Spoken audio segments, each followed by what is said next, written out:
Are you ready to purchase your new home, your dream car, or simply want 800 credit score?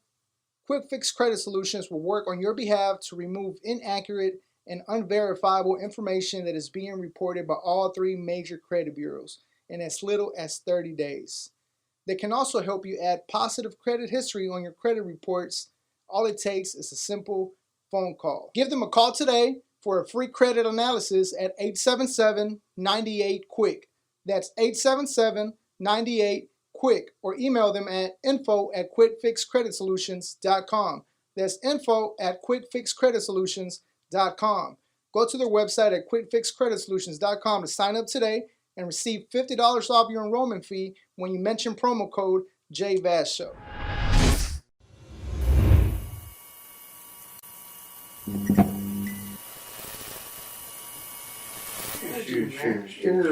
Shut it down. All right, go ahead. And welcome back to the podcast. See, don't come out the same energy. I got the jitters. Hell yeah. And welcome back to the podcast, ladies and gentlemen. I am your host, TheJVaz, and you're watching The J-Vaz Show, music and entertainment at its finest.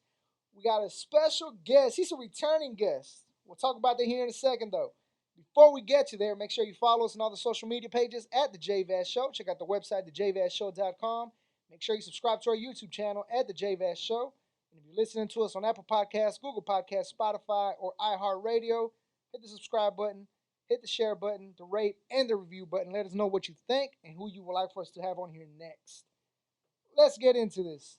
So a returning guest, he is a poet, he said. He writes for the Hispanic culture. Yeah. No, all bullshit aside, Tura, welcome to the show, man. What's good? Thanks for having me. Hey, man, welcome back. We had you about on the telephone. That's the crazy. I phone. never did nothing like that. That was the first time for me. I was like, I'm maybe on the telephone. Like, what?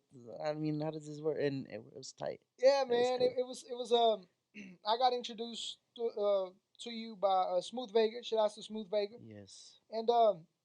And I was like, who's this Robert guy? Who's this? Who are you talking about? He kept talking about, this dude's raw, man.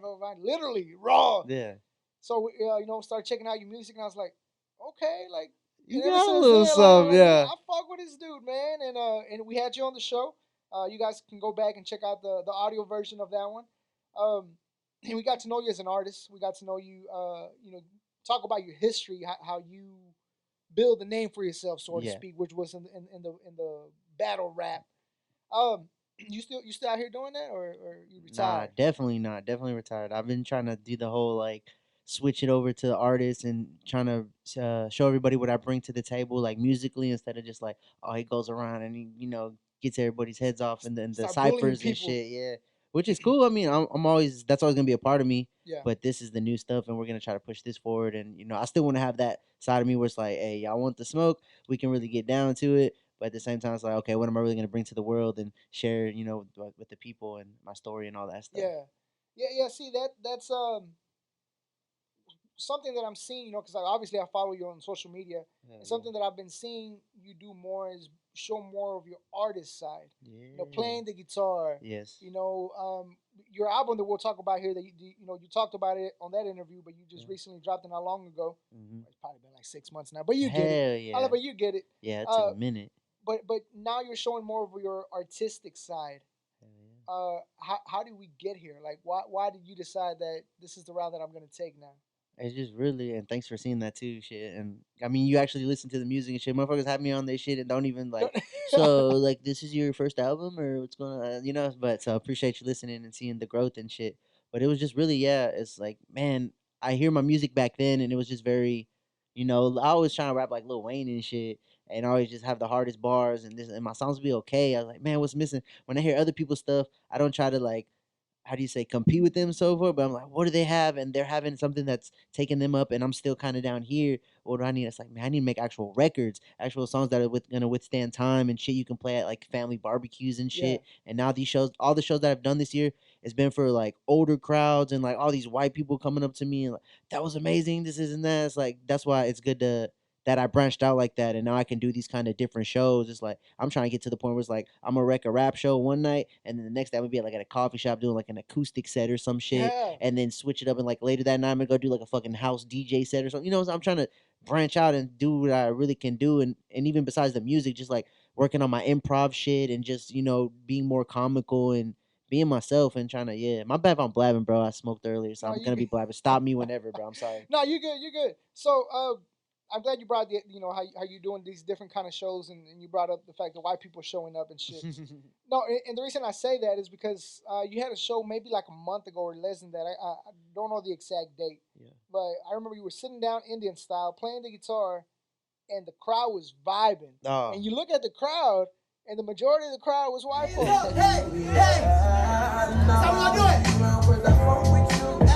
Ooh, yeah. I'm be around 'cause I fuck with you. Groove with you.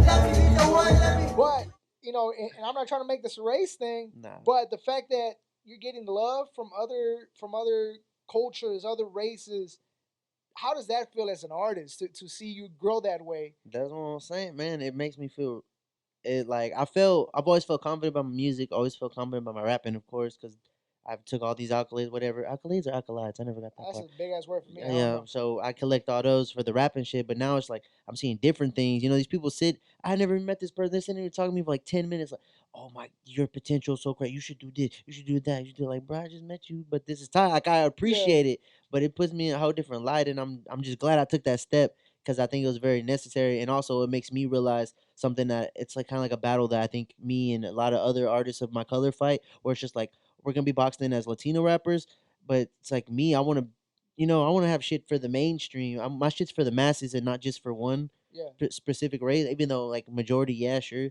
But now that I do songs like "Make Time" and all this other different shit, that it opens up to the white people. It's like my shit's for everybody, and don't box me in because I'm, you know what I'm saying? yeah. I'm doing a whole different thing.